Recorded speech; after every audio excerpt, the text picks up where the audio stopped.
இயேசு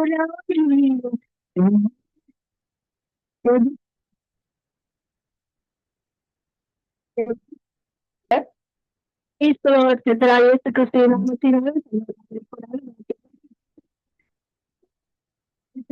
ஆவலா இருக்கின்றோம். ஆமென், ஆமென். கிறிஸ்துவுக்குள் அருமையான தேவனுடைய பிள்ளைகளே, உங்களை இயேசு கிறிஸ்துவின் நாமத்திலே நான் வாழ்த்தி வரவேற்கின்றேன். நித்திய வெளிச்சத்தின் பகுதி கூட அல்லேலூயா. கர்த்தர் நல்லவராக இருக்கிறார். அவர் கிருபை எங்களுக்கு எப்பொழுதும் போதுமானதாக இருக்கிறது. நீங்களும் நானும் ஆராதிக்கிற தேவன் அவர் ஜீவனுள்ளவராக, ஜீவிக்கிறவராக, அவர் நேற்றும் என்றும் மாறாத தகப்பனாக இருக்கிறார். அல்லேலூயா. கர்த்தர் நல்லவர் தேவ பிள்ளைகளே, இந்த நாளிலும் கூட குறித்து போகிறோம் விசுவாசத்தில். அதாவது பாகம் மூன்றாவது பகுதி, அதாவது முதலாவது பகுதி நாங்கள் தியானம் செய்தோம். விசுவாசத்தை குறித்து இரண்டாவது பகுதியும் நாங்கள் தியானம் செய்தோம். இப்பொழுது மூன்றாவது பகுதியாக நாங்கள் தியானம் செய்ய போகிறோம். திருப்பிக் கொள்ளுங்கள். எபிரேயர் 11வது அதிகாரம் 20 நாங்கள் பார்க்க போகிறோம். 11வது அதிகாரம் 20வது வசனத்தை எடுத்துக்கொள்ளுங்க. 11வது அதிகாரம் 20வது வசனம் விதமாக சொல்லுகிறது, விசுவாசத்தினாலே ஈசாக்கு வரும் காரியங்களை குறித்து யாக்கோபையும் ஏசாவையும் ஆசீர்வதித்தான் என்பதாக. அதாவது யாக்கோபு வயது சென்று அங்கு ஜீவித்து போகிற அந்த நிமிஷத்திலே தன்னுடைய 12 பிள்ளைகளையும் யோசேப்புடைய 2 பேர குழந்தைகளையும் அங்க அழைத்து அவர் ஆசீர்வதிக்கிற ஒரு காரியத்தை குறித்து அங்கு சொல்லப்பட்டிருக்கிறது வேதாகமத்துல. பார்ப்போம்.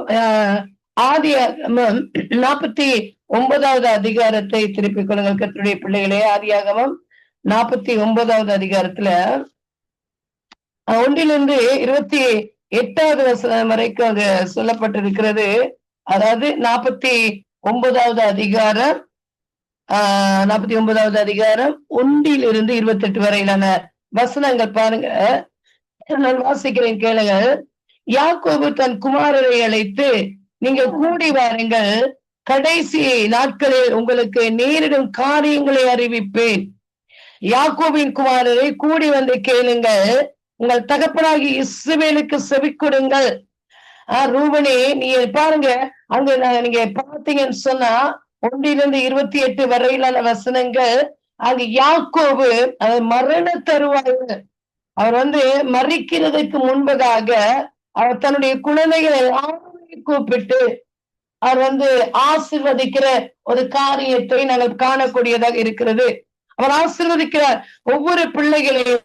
அதற்கு முன்பதாக தன்னுடைய பேர குழந்தை மனசே இப்ராஹிமையும் அங்க ஆசீர்வதிக்கிறார் இல்லையா? ஆகவே பாருங்க, அதுதான் கர்த்தருடைய பிள்ளைகளே. வயோதிபர்கள் வீட்டுல இருக்கும் பொழுது, அதாவது அவர்கள் மரண தருவாயில் இருக்கும் பொழுது, அது கர்த்தருடைய பிள்ளைகளுடைய குடும்பங்களுக்குள்ளே இருக்கிற அந்த காரியங்களை குறித்து நான் பேசுகிறேன். அவர்கள் மரண தருவாயில் ஏதாவது ஒரு வார்த்தையை சொல்லி எங்களை ஆசீர்வதித்தால் அது எங்களுடைய வாழ்க்கையிலே பலிக்கக்கூடியதாக இருக்கிறது. அல்லேலூயா. ஆகவேதான் அதாவது பெற்றோர்களாக இருக்கலாம், மாமனாரா இருக்கலாம், மாமியாரா இருக்கலாம், திருமணம் முடித்து வந்த வீடுகளாக இருக்கலாம். அவர்கள் மரணிக்கும் பொழுது எந்த வார்த்தையை அவர்கள் எங்களுக்கு சொல்லுகிறார்களோ அது கர்த்தருடைய பிள்ளைகளாக இருந்தால் அது எங்களுடைய வாழ்க்கையிலே பலிக்கக்கூடியதா இருக்கு. ஆகவே இங்க அதுதான் அவர் சொல்லுகிற 12 பிள்ளைகளையும் சொல்லி அங்க யோசேப்பை ஆசீர்வதிக்கிற ஒரு விஷயம், யூதாவையும் யோசேப்பை ஆசீர்வதிக்கிற ஒரு காரியத்தை நாங்கள் பார்க்கின்ற பொழுது 22வது வசனத்தை பாருங்க. யோசேப்பு கனிதரும் செடி, அவன் நீரூற்றண்டையில் உள்ள கனிதரும் செடி, அதன் கொடிகள் சூரின் மேல் படரும். வில்வீரர் அவனை மனமாடி வாக்கி அவன் மேல் எய்து அவனை பகைத்தார்கள். ஆனாலும் அவனுடைய வில் உறுதியாய் நின்றது. அவன் புயங்கள் பாவனுடைய வல்லவரின் கரங்களால் அவன் புயங்கள் யாக்கோபுடைய வல்லவரின் கரங்களால் பலத்தன. இதனால் அவன் மேய்ப்பனம் இஸ்ரவேலின் கண்மலையுமானான். உன் தகப்பனுடைய தேவனாலே அப்படியாயிற்று. அவர் உனக்கு துணையாய் இருப்பார். சர்வ வல்லவரால் அப்படியாயிற்று. அவர் உயர் வானத்தில் இருந்து பாருங்க, எப்பேற்பட்ட ஒரு ஆசீர்வாதத்தை அவர் கொடுக்கிறார் யோசேப்புக்கு. அவர் உயர வானத்திலிருந்து உண்டாகும் ஆசீர்வாதங்களினாலும் கீழே ஆழத்தில் உண்டாகும் ஆசீர்வாதங்களினாலும் ஸ்தனங்களுக்கும் கற்பங்களுக்கும் உரிய ஆசீர்வாதங்களினாலும் உன்னை ஆசீர்வதிப்பார் அப்படின்னு சொல்றார் இல்லையா. உன் தகப்பனுடைய ஆசீர்வாதங்கள் என் பிதாக்களுடைய ஆசீர்வாதங்களுக்கு மேற்பட்டதாய் இருந்து நித்திய பர்வதங்களின் முடிவு மட்டும் எட்டுகின்றன. அவைகள் யோசேப்புடைய சிரசின் மேலும் தன் சகோதரில் விசேஷித்தவனுடைய உச்சம் தலையில் மேலும் வருவதாக அப்படின்னு சொல்லி அடுத்து பெஞ்சமினாவை குறித்து அங்க சொல்லி அப்படியே கர்த்தருடைய பிள்ளைகளே அங்க பார்க்கிறோம். 33வது வசனத்திலே யாக்கோபு தன் குமாரருக்கு கட்டளையிட்டு முடித்த பின்பு அவன் தன் கால்களை கட்டின் மேல் மடக்கி கொண்டு ஜீவித்து போய் தன் ஜனத்தாரோட சேர்க்கப்பட்டான். அவன் இங்கு சொல்லப்படுகிறது பாருங்க, எபிரேயர் 11வது அதிகாரத்தை திருப்பிக் கொள்ளுங்க. என்ன சொல்லுகிறது என்றால் 11வது அதிகாரம் 20வது வசனம் என்ன சொல்லுகிறது? விசுவாசத்தினால ஈசாக்கு இல்லையா, விசுவாசத்தினால ஈசாக்கு ஒரு காரியங்களை குறித்து யாக்கோபையும் ஏசாவையும் ஆசீர்வதித்தான் என்பதாக.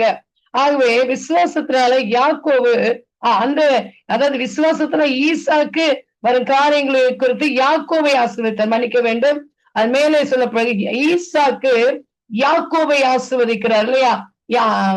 மன்னிக்க வேண்டும், அதாவது ஏசா யாக்கோபுவை குறித்து உங்களுக்கு தெரியும். யாக்கோபை அவர் ஆசீர்வதித்தது நிமித்தம் கர்த்தருடைய பிள்ளைகளே, அதாவது அங்க நடந்தது ஒரு சின்ன ஒரு வித்தியாசமான ஒரு காரியம். அதாவது ஏசாவுக்கு பதிலாக இவர் போய் தன்னுடைய காரியங்களை ஆசீர்வாதத்தை பெற்றுக்கொள்ள ஈசாக்கு மரண தருவாயில் இருக்கு. அதாவது அவருக்கு கண்ணுக்கு தெரியாது. ஈசாக்கு மரண தருவாயில் அவர் இருக்கின்ற பொழுது, மரண தருவாயில் கூட இல்லைன்னு நினைக்கிறேன், அவர் சுகையினப்பட்டு பலவீனப்பட்டு இருக்கின்ற பொழுது, கண் தெரியாமல் இருக்கின்ற பொழுது அவர் அந்த இடத்துல போய் யாக்கோபு என்ன செய்துட்டார்? அந்த கூலை கொடுத்து அண்ணனை போல தன்னுடைய எல்லா காரியங்களும் செய்து கொண்டு அந்த ஆசீர்வாதத்தை பெற்றுக்கொண்டார். ஆசீர்வாதத்தை பெற்றுக்கொண்டு அங்க மாமனார் வீட்டுக்கு போனவர் தான் அங்கு போகும் வழியிலே ஆண்டவர் ஐக்கத்தங்க பெத்தேலிலே அவரை லூஸ் என்ற இடத்திலே அவர் சந்தித்தார் இல்லையா. லூஸ் என்ற இடத்திலே அவர் சந்தித்து உன்னை நான் ஆசீர்வதிப்பேன் என்று சொன்னார். அந்த ஆசீர்வாதம் அங்கு தன்னுடைய மாமனாருடைய வீட்டுல போய் அங்கு சகல காரியங்களையும் அங்கு நடந்தது இல்லையா. ஆகவே அவருக்கு தன்னுடைய 4 மனைவிமார், அந்த ஒரே அந்த தகப்பனுடைய பிள்ளைகளாக 12 பேர் அவருக்கு பிறக்கின்றார்கள். அல்லேலூயா. ஆகவே இங்கு யாக்கோபை குறித்துதான் நம்ம பார்த்தோம் இல்லையா. அவன் யாக்கோபு அங்கு ஜீவித்து போற அந்த நேரத்திலே தன்னுடைய பிள்ளைகளை குறித்து அவர் விதமாக ஆசீர்வதித்த காரியங்களை குறித்து நாங்கள் பார்க்கின்றோம். அதாவது ஈசாக்கு யாக்கோபை ஆசீர்வதித்தது போல யாக்கோபு தன்னுடைய பிள்ளை செல்வங்களை அங்கு கூப்பிட்டு ஆசீர்வதிக்கிறார். விசுவாசத்துல ஈசாக்கு வரும் காரியங்களை குறித்து யாக்கோபையும் ஏசாவை ஆசீர்வதித்தான். விசுவாசத்தினாலே யாக்கோபு தன் மரண காலத்தில் யோசேப்பு குமார இருவரையும் ஆசீர்வதித்து தன் கோலின் முனையிலே சாய்ந்து தொழுது கொண்டார். ஆகவே தன்னுடைய பேர குழந்தைகளை அவர் ஆசீர்வதிக்கிற ஒரு விஷயம் இல்லையா.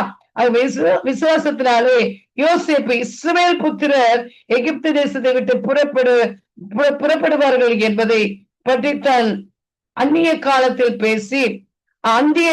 பேசி தன் எலும்புகளை குறித்து கட்டளை கொடுத்தான். கர்த்தருடைய பிள்ளைகளை, அதாவது அவங்க எதிர்காலத்தை வரப்போகிற அந்த எதிர்காலத்தை குறித்து நல்ல விஷயங்களை அவர்கள் பேசுகிறவர்களாக அங்கு இருக்கிறார்கள். நாங்க எவ்விதமாக ஜீவித்துக் கொண்டிருக்கிறோம் கர்த்தருடைய பிள்ளைகளை, நீங்களும் நானும் எவ்விதமாக ஜீவித்துக் கொண்டிருக்கிறோம்.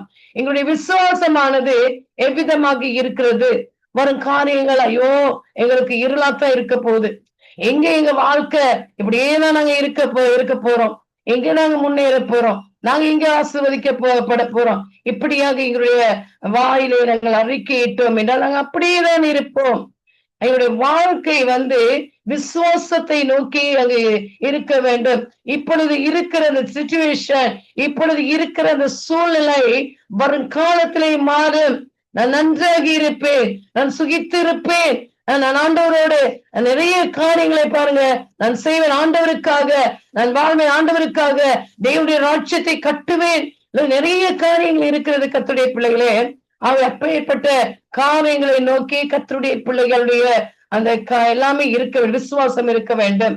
இவங்க பாருங்க நடக்கிற ஒரு காரியத்தை அவங்க அதாவது அந்த சிச்சுவேஷன்ல அவங்களுக்கு அப்படியான சூழ்நிலை இல்ல.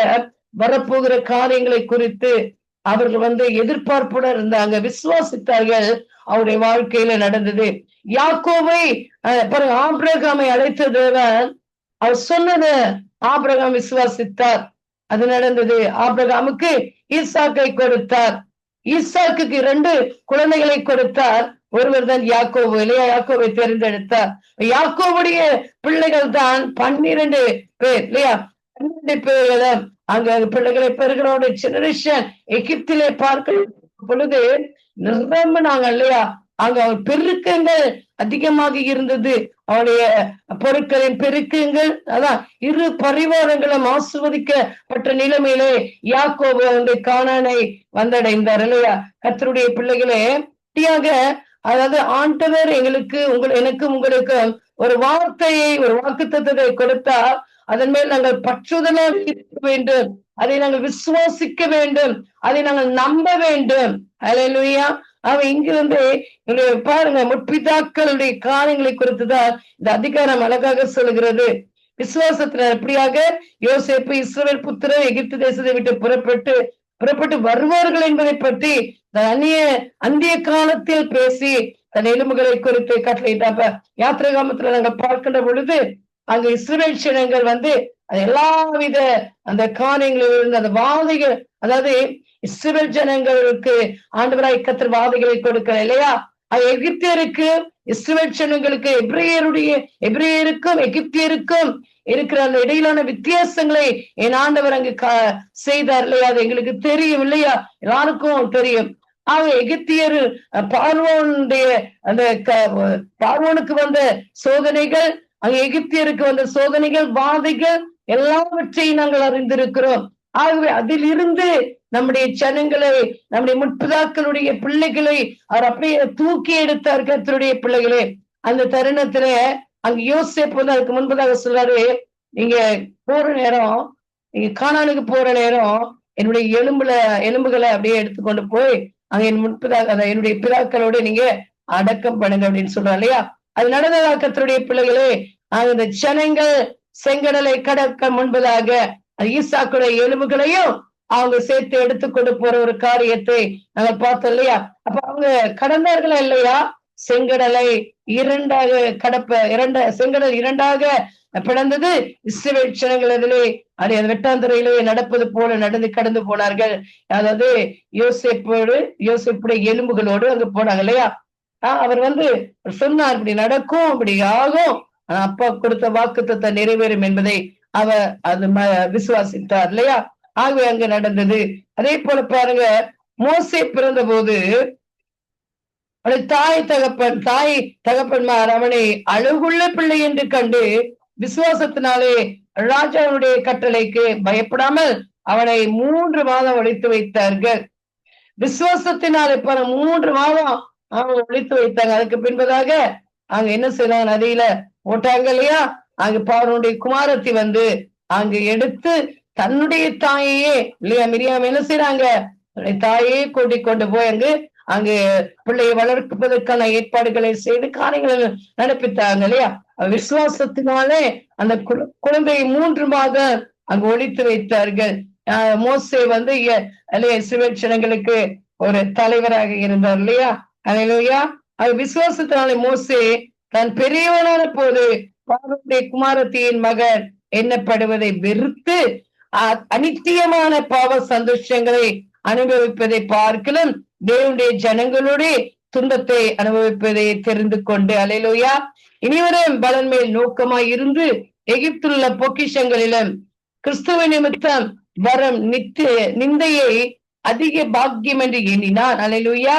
அடுத்த பாருங்க, விசுவாசத்தினாலே அவன் அதரிசனமானவரை தரிசிக்கிறது போல உறுதியாய் இருந்து ராஜாவின் கோபத்துக்கு பயப்படாமல் எகிப்தை விட்டு போனான். அல்லேலூயா. முதல்ல அப்பா கிட்ட என்ன செய்தான், ஐயோ நான் திக்குவாயேன், எனக்கு பேச முடியாது, ஐயோ அப்படி எப்படிலாம் சொல்லிக்கொண்டே இருந்தான். ஆனால் ஆரோன் இல்லையா, அவனுடைய அண்ணனாகிய ஆரோன், தன்னுடைய சகோதரனாகிய ஆரோனை அப்பா ஏற்படுத்தின பின்பதாக அவன் பயம் இல்லாம அங்க பார்வோனுடைய சமூகத்திலே போய் அங்கு துணிந்து நின்று எல்லா காரியங்களையும் செய்த ஒரு காரியத்தை பார்க்கணும் இல்லையா? விசுவாசத்தினால் முதற் பெயரானவைகளை பாருங்க, ராஜாவின் கோபத்துக்கு பயப்படாமல் எகிப்தை விட்டு போனான். விசுவாசத்தினாலே முதற் பெயரானவைகளை சங்கரிக்கிறவர் இஸ்ரவேலரை தொடாதபடிக்கு அவன் பஸ்காவையும் இரத்தம் பூசலாகிய நியமத்தை ஆசிரித்த ஒரு கட்டளையை அப்பா கொடுத்தார் இல்லையா? அந்த எல்லா சங்கார தேவ தூதன் அதாவது பிள்ளைகள் எல்லாரையும் அப்பா அங்க எகிப்திலே சங்கரிக்கும்படியான கடைசி வாதை, அது முதற் பெயரான பிள்ளைகள் எல்லாரையும் அங்கு சங்கரிக்க வேண்டும் எகிப்தியருக்கு என்று அந்த ஒரு காரியத்தை ஏற்படுத்தினார் இல்லையா? அந்த நேரத்தில் அதுக்கு முன்பதாக என்ன சொன்னாரு? ஆட்டுக்குட்டியின் ரத்தத்தை எடுத்து உங்களுடைய நிலைக்கால்களின் மேல் பூசுங்கள் என்பதாக சொன்னார். சங்கார தேவ தூதன் அவன் உங்களை சங்கரிக்காதபடிக்கு நீங்க வீட்டுக்குள்ள இருங்க. ஆனா அந்த காரியங்களை செய்தாங்க இல்லையா? அதுதான் இங்க சொல்லப்படுகிறது. விசுவாசத்தினாலே முதற் பெயரானவைகளை சங்கரிக்கிறவர் இஸ்ரவேலரை தொடாதபடிக்கு அவன் பஸ்காவையும் ரத்தம் பூசுதலாகிய நியமத்தையும் ஆசரித்தார். விசுவாசத்தினாலே அவர்கள் சிவந்த சமுத்திரத்தை உணர்ந்த தரையாக கடந்து போவது போல கடந்து போனார்கள். எகிப்தியர் அப்படி செய்ய துணிந்து அமிழ்ந்து போனார்கள். கர்த்தருடைய பிள்ளைகளே, என்ன செய்தார்கள்? அங்கு என்ன நடந்தது? இஸ்ரவேல் ஜனங்களை கர்த்தராகிய ஆண்டவர் மீட்டெடுத்தார் இல்லையா? அவருடைய கண்ணீரை காண்கிற தேவனாக இருந்தார். இஸ்ரவேல் ஜனங்கள் அங்கு அடிமைத்தனத்திலே காணப்பட்ட பொழுது அவருடைய ஒடுக்குதலின் நிமித்தம் அங்கு வேதனை அடைந்தார்கள், கண்ணீர் விட்டார்கள். அந்த கூக்குற தேவனுடைய சமூகத்திலே அங்கு எட்டினது. நீங்களும் நானும் தேவனுடைய சமூகத்திலே கர்த்தருடைய பிள்ளைகளே கண்ணீர் விடும் பொழுது அந்த கண்ணீருக்கு அவ்வளவு வேல்யூ இருக்கிறது. ஆகவே அப்பாவை பார்த்த உடனே மனம் இறங்குகிற தகப்பனாக இருக்கிறார். அண்ணா என்ன செய்தாங்க? அதாவது அவங்க என்ன செய்தாங்க? பிள்ளை இல்ல, மலடியா இருக்கிறாங்க, உலகமெல்லாம் ஒரு மாதிரி அவங்கள பேசு மலடின்னு சொல்லி வீட்டுல உள்ளவங்களும் அவளை நிந்திக்கிறாங்க. அந்த நிந்தையை தாங்க முடியாதவளாக தேவனுடைய சமூகத்தை நோக்கி அங்கு கடந்து போகிறார். அங்கு கடந்து போய் தேவனுடைய சமூகத்திலே அங்கு முழங்கால் படித்தவள் என்ன செய்கிறார்? தன்னுடைய இருதயத்தை ஊற்றுகிறார். தேவ பிள்ளைகளே, தன்னுடைய இருதயத்தை அப்படியே ஊற்றி அவள் செபிக்க ஆரம்பிக்கிறார். செபிக்க தன்னை மறந்து அவள் செபிக்க ஆரம்பித்த பொழுது அங்க என்ன செய்ய ஏழு என்ன சொல்றாரு? எவ்வளவுக்கு நீ இப்படியா குடிச்சு வெறிச்சு இப்படியான காரியங்களை செய்வாய் அப்படின்னு சொல்லி கேட்கிற சொல்றான். நான் கிரேசமுள்ள ஸ்திரீ இல்லையா? அது சொல்றாள் இல்லையா? எவ்வளவு துக்கம். அப்ப பாருங்க, தேவனுடைய சமூகத்துல அவர்கள் செபிக்கிறார். செபித்து விட்டு கர்த்தருடைய பிள்ளைகள் அழுது அவள் செபிக்கிறாள். அழுது செபித்து எழுந்து கண்ணீரை அப்படியே கண்களை துடைத்து கொண்டு சிரித்த முகத்துல அங்கு வருகிறார். சில நாட்களின் பின் அங்கு கர்ப்பம் தரிக்கிறவராக அங்கு காணப்படுகிறார். அருமையான ஒரு சாமுவேலை பெற்றுக் கொள்கிற விஷயத்தை குறித்து நாங்க காணக்கூடியதாக இருக்கு. அப்ப விசுவாசம் எவ்வளவுக்கு எவ்வளவு பாருங்க மனுஷனுடைய வாழ்க்கையில கிரியை செய்யக்கூடியதாக இருக்கிறது. நாங்களுடைய சூழ்நிலைகளை பார்த்து கர்த்தருடைய பிள்ளைகளே நாங்கள் மனமடைந்து போகக்கூடாது. சூழ்நிலைகளை கண்டு நாங்கள் வேதனைப்பட்டு போகக்கூடாது. அதாவது எங்களை தாழ்த்திக் கொள்ளக்கூடாது. சிவனுள்ள தேவன், சேனைகளின் தகப்பன் எங்களோடு கூட இருக்கிறார். அவர் எங்களுடைய காரியங்களை சந்திப்பார். அவர் எங்களுடைய தேவைகளை சந்திப்பார். எங்களுக்கு முன்பதாக அவர் கடந்து போகிற தகப்பனாக இருக்கிறார். எங்களை அழைத்தவர் அவர் உண்மையுள்ளவராக இருக்கிறார். அவர் கடைசி முடிவு பரியந்தார் எங்களை நடத்தி செல்வார் என்பதாக நீங்களும் நானும் விசுவாசிக்க வேண்டும்.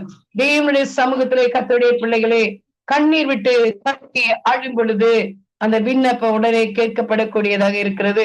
ஆகவேதான் அண்ணால் அருமையான ஒரு சாமுவேலை கண்டார் இல்லையா?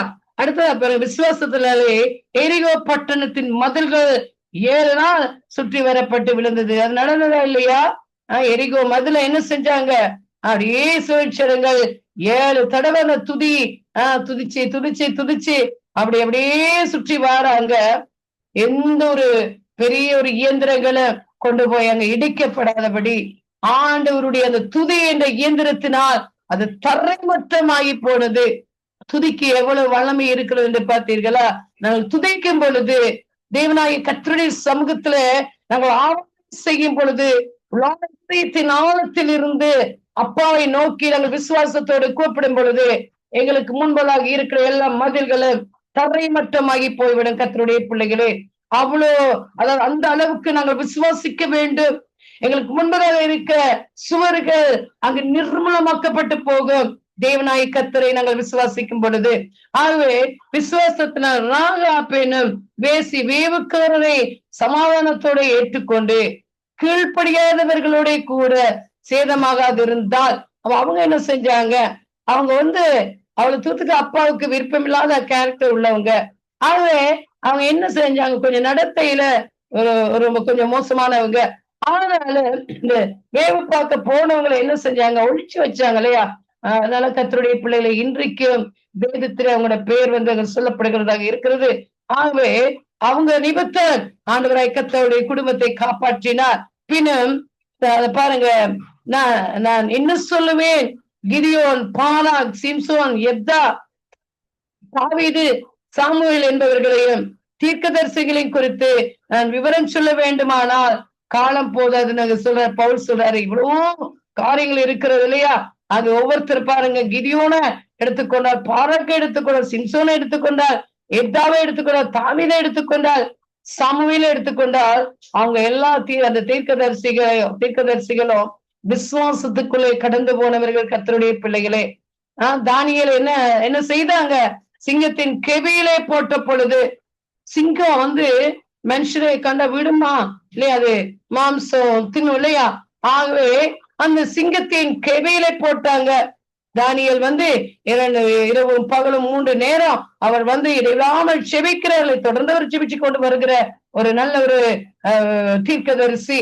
அவர் செபிக்கிற அந்த காரியத்தை கண்டவுடனே ஒரு சிங்கத்தின் கெபியிலே போட்டார்கள். சிங்கம் என்ன செய்தது? அப்படியே படுத்திருந்த காரணம், அப்பா அதனுடைய வாயை கட்டி போட்டார். அவர் உள்ளேயும் சிவம் பண்ணி அப்படி இப்ப இருக்கிறாரு அழகா. என்னென்ன போட்டவங்க என்ன செய்யறாங்க? பாக்குறாங்க, உள்ள போயிட்டு என்ன நடக்குது? அடடா, இன்றைக்கு சிங்கத்துக்கு நல்ல சாப்பாடு கிடைச்சிருக்கும். தானியேல முழுவதுமா தின்று அங்கு சிங்கம் ஏப்ப விட்டுருக்கும் அப்படின்னு சொல்லி நினைச்சு போய் பார்த்தா அழகா உள்ளுக்கு இருந்து அங்கு சுபம் பண்ணி கொண்டு இருக்கிற வெளியே வாரார் அழகா. ஆகவே கர்த்தருடைய பிள்ளைகளே, அதே போல ஷாத்ராக் மேஷாக் ஆபேத்நேகோவை பாருங்க, அவருடைய இதுல அக்கினி சூளையில போடுறாங்க. பிள்ளைகள் என்ன செய்யறது? வாலிப பிள்ளைகள் போய் அதுக்குள்ள விழுறாங்க இல்லையா? ஆனால் அவங்க என்ன சொன்னாங்க, நான் ஆராதிக்கும் தேவன் என்னை தப்புவிப்பார். ஹல்லேலூயா. நாங்கள் ஆராதிக்கும் தேவன் எங்களை எரிகிற அந்த சூளையிலிருந்து எங்களை தப்புவிப்பார், போடுங்க அப்படின்னு சொல்லி சொன்னாங்க இல்லையா? ஆனால் நீங்கள் நிறுத்தி வைத்திருக்க அந்த பொச்சிலையை நாங்கள் பணிந்து கொள்ள மாட்டோம் என்ற ஒரு காரியத்தை அவர்கள் என்ன சொன்னார்கள் இல்லையா? அது நிமித்தம் எரிகிற அக்கினி சூளையிலே அவர்கள் தள்ளப்பட்ட பொழுது கர்த்தருடைய பிள்ளைகளே, ஆவியானவர் அதுக்குள்ளே அப்படியே நடமாடிக்கொண்டிருக்கிறார் இல்லையா? ஆவியானவர் அதுக்குள்ளே உலாவிக் கொண்டிருக்கிறார். அப்பா அதுக்குள்ளே உலாவிக் கொண்டிருக்கிறார். நெருப்பு அவருடையது அல்லவா? நெருப்புக்கு அவர் பயமா இல்லை, அவர் உருவாக்கினது. ஐயோ, என்னுடைய தேவன் என்னோட கூட இருக்கிறவர் நெருப்பு சந்தோஷப்பட்டிருக்கும். ஆகவே அந்த இடத்திலிருந்து வெளியே கொண்டு வரப்படுகிறார்கள். ஒரு தலைமயிர் கூட, அவர்கள் அதை போட்டிருக்கிற சால்வை கூட கர்த்தருடைய பிள்ளைகளே, அந்த தீயின் மனம் இல்லாதபடிக்கு அப்படி வெளியே வராங்க இல்லையா? அதனால அந்த தேசத்தில் இருக்கிற ஜனங்கள் ரட்சிக்கப்பட்டார்கள். ஆகவே நாங்க நிறைய காரியங்களை நாங்க பார்க்கிறோம். பவுலும் புதிய ஏற்பாடு 2000 வருடங்களுக்கு முன்பதாக சீலாம் சிறைச்சாலையிலே அங்க இருந்த பொழுது அவங்க என்ன செய்தாங்க? தேவனாய கர்த்தரை துதித்து அங்கு பாடினார்கள், துதித்தார்கள். பவுலும் சீலாம் சிறைச்சாலையிலே அந்த தொழுவ மரத்துல அவர்கள் கால்கள் அங்கு கட்டப்பட்ட நிலைமையில அவர்கள் ஆண்டவராய் கர்த்தரை அங்கு பாடி துதித்த பொழுது சிறைச்சாலையின் அஸ்திவாரங்கள் அசைந்தது. கர்த்தருடைய பிள்ளைகளே, ஆகவே தேவ தூதர்கள் எல்லாம் போட்டு இருக்கிறதான நேரத்திலே அவர்களை அப்படியே வெளியே கொண்டு வந்தாங்க இல்லையா? கர்த்தராகிய ஆண்டவர் அதுக்குள்ளே இருந்து எங்களை தப்ப வைக்க அவர் வல்லமையில தகப்பனாக இருக்கிறார் என்பது அவர்களுடைய விசுவாசமாக இருந்தது. ஆகவே கர்த்தருடைய பிள்ளைகளே, வேதத்துல ஆதியாகமத்திலிருந்து வெளிப்படுத்தல் வரைக்கும் நாங்க பார்த்தோம் என்றால் விசுவாசத்தை குறித்து அநேக காரியங்கள் இருக்கிறது. விசுவாசித்தவர்கள் ஏராளமான ஆசீர்வாதங்களை பெற்றுக்கொண்டார்கள். அல்லேலூயா. ஆகிய சொல்றார், விசுவாசத்தினாலே அவர்கள் ராஜ்யங்களை ஜெயித்தார்கள், நீதியை நடப்பித்தார்கள், வாக்குத்தத்தங்களை பெற்றார்கள், சிங்கங்களின் வாய்களை அடைத்தார்கள். அல்லேலூயா. அக்கினியின் உக்கிரத்தை அவித்தார்கள், பட்டய கருக்குக்கு தப்பினார்கள், பலவீனத்தில் பலன் கொண்டார்கள், யுத்தத்தில் வல்லவர்களானார்கள், அந்நியருடைய சேனைகளை முறியடித்தார்கள், ஸ்திரீகள் சாக கொடுத்த தங்களுடையவர்களை உயிரோடு இருந்திருக்க பெற்றார்கள். வேறு சிலர் மேன்மையான உயிர்த்தெழுதலை அடையும்படிக்கு விடுதலை பெற சம்மதியாமல் பாதிக்கப்பட்டார்கள். வேறு சில நிந்தைகளையும் அடிகளையும் கட்டுகளையும் காவலையும் அனுபவித்தார்கள், கல்லெறியுண்டார்கள் இல்லையா, வாழால் அறுப்புண்டார்கள், பரீட்சை பார்க்கப்பட்டார்கள், பட்டயத்தினாலே வெட்டப்பட்டு மரித்தார்கள், செம்மறியாட்டு தோள்களையும் வெள்ளாட்டு தோள்களையும் போர்த்து கொண்டு திரிந்து குறைவையும் உபத்திரவத்தையும் துன்பத்தையும் அனுபவித்தார்கள். உலகம் அவர்களுக்கு பாத்திரமாய் இருக்கவில்லை. அவர்கள் வனாந்தரங்களிலேயும் மலைகளிலேயும் குகைகளிலேயும் பூமியின் வெடிப்புகளிலேயும் சிதறென்று அடைந்தார்கள். இவர்கள் எல்லாரும் விசுவாசத்தினாலே நற்சாட்சி பெற்றும் வாக்குத்தத்தம் பண்ணப்பட்டதை அடையாமற் போனார்கள். அவர்கள்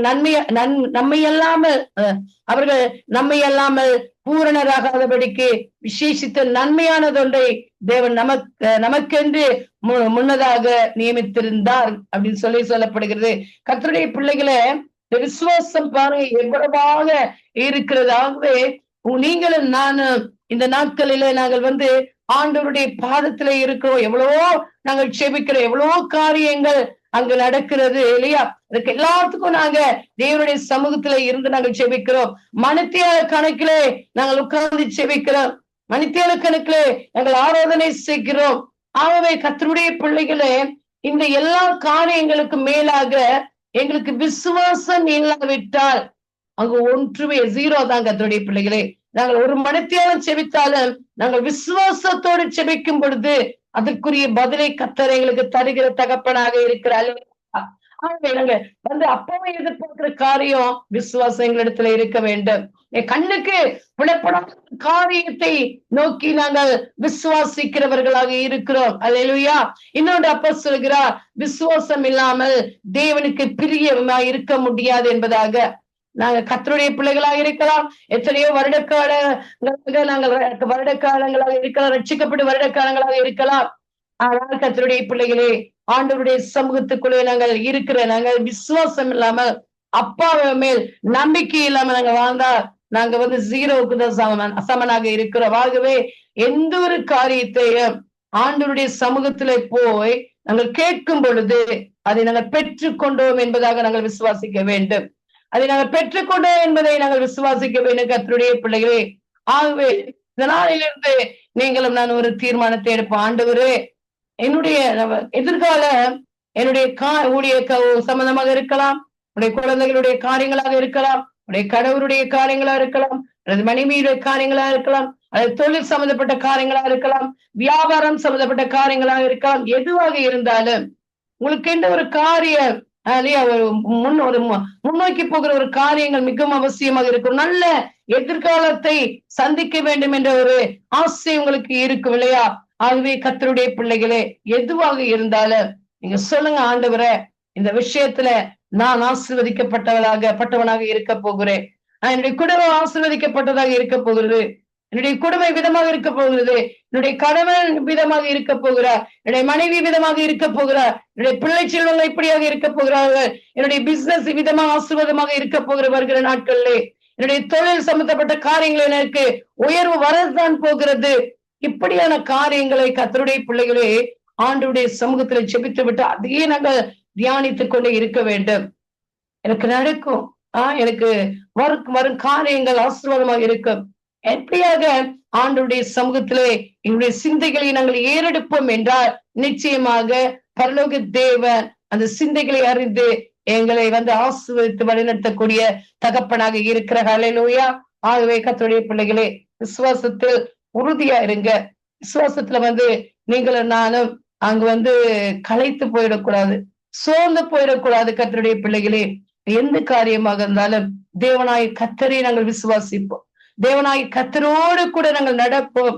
அங்கேயும் இங்கேயும் வழி பிசகாதபடிக்கு அவருடைய நித்திய பாதையிலே நாங்கள் நடந்து கொண்டு போகும் பொழுது அவர் எங்களை ஆசீர்வதிக்கிற தகப்பனாக இருக்கிறார். அவர் பொய் சொல்ல மனுஷன் கிடையாது, மனமாற மனுப்புத்திறன் கிடையாது. கர்த்தருடைய பிள்ளைகளே, அவர் சொல்லாக அவர் கட்டளையிட நிற்கும் என்று வேதம் சொல்லுகிறது. அல்லேலூயா. அவர் சொல்லியும் செய்யாதிருப்பாரோ அப்படின்னு சொல்லி ஒரு கேள்வி வருகிறது இல்லையா? இல்ல கர்த்தருடைய பிள்ளைகளே, உங்களுக்கும் எனக்குமே ஆண்டவராய் கர்த்தர் எதை சொன்னாரோ அதை செய்யவளவும் அவர் எங்களை ஒருபோதும் கைவிடாத தகப்பனாக இருக்கிறார். அவர் சொல்லி இருக்கிறார், நான் உன்னை விட்டு விலகுவதும் இல்லை, உன்னை கைவிடுவதும் இல்லை என்று சொன்ன தேவன், இதோ உன்னை உள்ளங்கைகளில் வரைந்திருக்கிறேன், உன் மதில்கள் எப்பொழுதும் எனக்கு முன்பதாக இருக்கிறது என்பதாக. மதில்கள் என்றால் கர்த்தருடைய பிள்ளைகளே, உன் மதில்கள் அப்படின்னு சொன்னா அப்பா பார்க்கிறார் எங்களுக்கு என்னென்ன பிரச்சனைகள், என்னென்ன தடைகள், இந்த வாழ்க்கையில நாங்கள் முன்னேற முடியாதபடிக்கு என்னென்ன காரியங்கள் இருக்கிறது, இதை கடக்க முடியாதபடி என்னென்ன சோதனைகளுக்கு அப்ப எல்லா மதில்களையும் ஆண்டவர் அறிந்திருக்கிறார். அதான் சொல்றாரு, இதோ நான் உன்னை உள்ளங்கையில் வரைந்திருக்கிறேன், உன் மதில்கள் எப்பொழுதும் எனக்கு முன்பதாக இருக்கிறது. ஆகவே கர்த்தருடைய பிள்ளை மதிப்போன பிரச்சனைகளை கர்த்தராகி ஆண்டவர் மாற்றி போட வல்லமையில தகப்பனாக இருக்கிறார். விசுவாசிப்போம் கர்த்தருடைய பிள்ளைகளே, தேவனுடைய மகிமையை காண்போம். அல்லேலூயா. தொடர்ந்து ஜெபத்திலே விழித்திருங்கள். கர்த்தர் தாமே உங்கள் யாவரையும் ஆசீர்வதிப்பாராக. ஆமென்.